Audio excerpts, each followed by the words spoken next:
47 വർഷമായിട്ട് അഭിനയ രംഗത്തുള്ള ഒരു നടനാണ് സത്യരാജ്. അദ്ദേഹം 75ഓളം സിനിമകളിൽ വില്ലനായിട്ടും സഹനടനായിട്ടൊക്കെ അഭിനയിച്ചിട്ടാണ് അദ്ദേഹം പിന്നീട് നായകനായിട്ടൊക്കെ വന്നത്. നമ്മൾ അദ്ദേഹത്തെക്കുറിച്ചൊക്കെ മുമ്പൊരു എപ്പിസോഡ് അദ്ദേഹം രജനീകാന്തുമായിട്ടുള്ള ബന്ധത്തെക്കുറിച്ചും കൂലി എന്ന് പറയുന്നൊരു സിനിമയുടെ ഭാഗമായിട്ടൊക്കെ നമ്മൾ ഡിസ്കസ് ചെയ്തിരുന്നു. അപ്പോൾ സത്യരാജിൻ്റെ സിനിമാ ജീവിതത്തിൽ ഏറ്റവും അധികം എന്താ പറയുക അദ്ദേഹത്തിൻ്റെ വിജയത്തിൽ പങ്കുവെച്ചിട്ടുള്ള ഒരു വ്യക്തിയുണ്ട്. ആ ഒരു വ്യക്തി സത്യരാജുമായിട്ടുള്ള അദ്ദേഹത്തിൻ്റെ കോംബോയിൽ വന്ന സിനിമകളെ കുറിച്ചൊക്കെയാണ് ഞാൻ നിങ്ങളോട് ഡിസ്കസ് ചെയ്യാൻ പോകുന്നത്. 80കളിലും 90കളിലൊക്കെ സംവിധായകനായിട്ടും നടനായിട്ടൊക്കെ ഒരുപാട് തിളങ്ങിയിട്ടുള്ള ഒരു വ്യക്തിയാണ് മണിവണ്ണൻ. നമുക്ക് മലയാളികൾക്ക് അദ്ദേഹത്തിൻ്റെ ഫാൻഡം എന്ന് പറയുന്ന സിനിമയിൽ നമ്മൾ കണ്ടിട്ടുണ്ട്. അല്ലാതെയും അദ്ദേഹത്തിൻ്റെ ഒരുപാട് തമിഴ് സിനിമകൾ നമ്മൾ കണ്ടിട്ടുണ്ട്. എങ്കിലും എനിക്ക് മലയാളത്തിൽ അദ്ദേഹം ഒരു സിനിമയിലാണ് അഭിനയിച്ചിട്ടുള്ളത്. ഫാൻഡം എന്ന് പറയുന്നൊരു സിനിമയിലാണ്. സത്യരാജും മണിവണ്ണനും സുഹൃത്തുക്കളാണ്. ഇവർ കോളേജ് കാലഘട്ടം മുതൽ ഇവർ വളരെ അടുപ്പമായിരുന്നു. അന്നും രണ്ടുപേരും ഒരേപോലെ സിനിമയൊക്കെ സ്വപ്നം കണ്ട് നടന്നിരുന്നതാണ്. പിന്നീട് രണ്ടുപേരും എന്താ പറയുക, എനിക്ക് തോന്നുന്നു ആദ്യം സത്യരാജാണെന്ന് തോന്നുന്നു സിനിമയിൽ വന്നത്. മണിവണ്ണൻ പിന്നീട് അസിസ്റ്റന്റ് ഡയറക്ടറൊക്കെ ആയിട്ടാണ് വന്നത്. പിന്നീട് അദ്ദേഹം നടനായി സംവിധായകനായി. ശരിക്കും സത്യരാജിൻ്റെ റിയൽ നെയിം എത്ര പേർക്ക് അറിയാമെന്നറിയില്ല. രംഗരാജ് എന്നാണ് അദ്ദേഹത്തിൻ്റെ ശരിക്കുള്ള പേര്. പിന്നീടാണ് അദ്ദേഹം ഈ പറഞ്ഞ പോലെ സത്യരാജ് എന്നാക്കിയ രംഗമാറ്റി സത്യരാജായി മാറിയത്.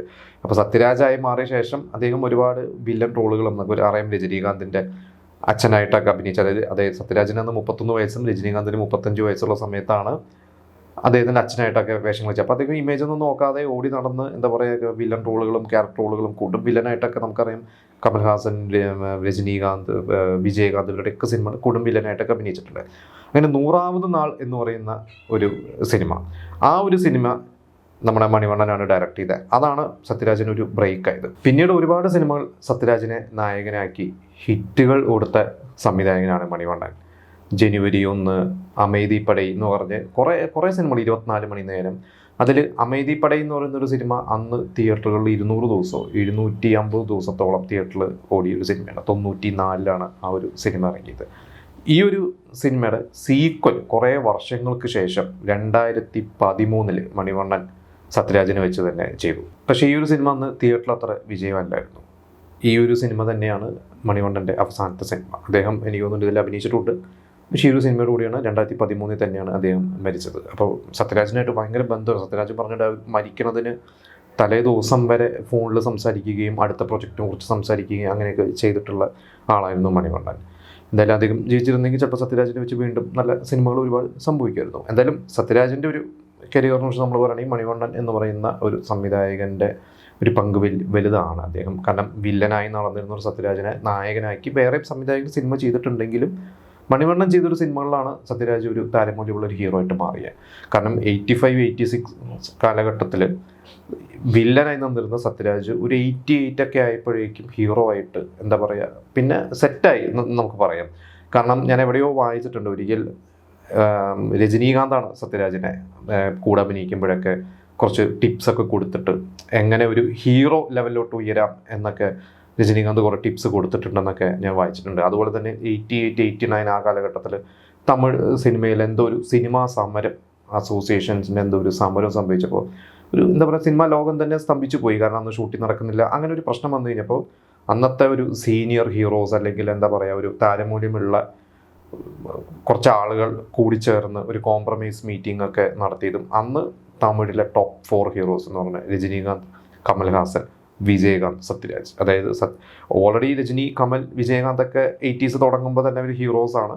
അതിലേക്ക് സത്യരാജും കൂടി ആ ലിസ്റ്റിലോട്ട് കയറി എന്നുള്ളതാണ്. കാരണം അദ്ദേഹത്തിൻ്റെ ഒരു സ്റ്റാർഡം അപ്പോഴേക്കും അദ്ദേഹം സെറ്റായി. നമുക്കറിയാം രാജാവിൻ്റെ മകനും അതുപോലെ തന്നെ ആവനാഴി ഇതിൻ്റെയൊക്കെ റീമേക്കുകൾ സത്യരാജാണ് ചെയ്തിട്ടുള്ളത്. സത്യരാജനെ ഒരിക്കൽ കേരളത്തിൽ ഒരു ഫംഗ്ഷന് വന്നപ്പോൾ പറഞ്ഞിട്ടുണ്ട്, എനിക്കൊരു ഹീറോ ആയിട്ട് ഞാൻ എന്താ പറയുക ഒരു ഹീറോ ആയിട്ട് ഞാൻ മാർക്കറ്റ് വാല്യൂ എനിക്ക് കിട്ടിയത് ഇവിടുത്തെ രാജാവിൻ്റെ മകൻ്റെ റീമേക്കാണ്. പിന്നെ ഗാന്ധിനഗർ സെക്കൻഡ് സ്ട്രീക്ക് ചെയ്തിട്ടുണ്ട്. ചിത്രം സിനിമ എനിക്ക് തോന്നുന്നു സത്യരാജാണ് അവിടെ റീമേക്ക് ചെയ്തിരിക്കുന്നത്. എന്തായാലും ഒരു 2000 ഒക്കെ ആയപ്പോൾ പിന്നെ അദ്ദേഹത്തിൻ്റെ മകൻ സിബിരാജ് സിനിമയിൽ വന്നു. പിന്നെ സിബിരാജും സത്യരാജും ഒരുമിച്ച് കുറേ സിനിമകൾ ചെയ്തു. സിബിരാജിൻ്റെ പക്ഷേ ഒരിക്കലും ഒരു മുൻനിരയിൽ വലിയൊരു നായകനായിട്ടൊന്നും മാറാൻ ഇതുവരെ സാധിച്ചിട്ടില്ല. എന്തായാലും സിബിരാജിനെ വെച്ചിട്ട് അദ്ദേഹം സിനിമകളൊക്കെ പ്രൊഡ്യൂസൊക്കെ ചെയ്തിട്ടുണ്ട് സത്യരാജ്.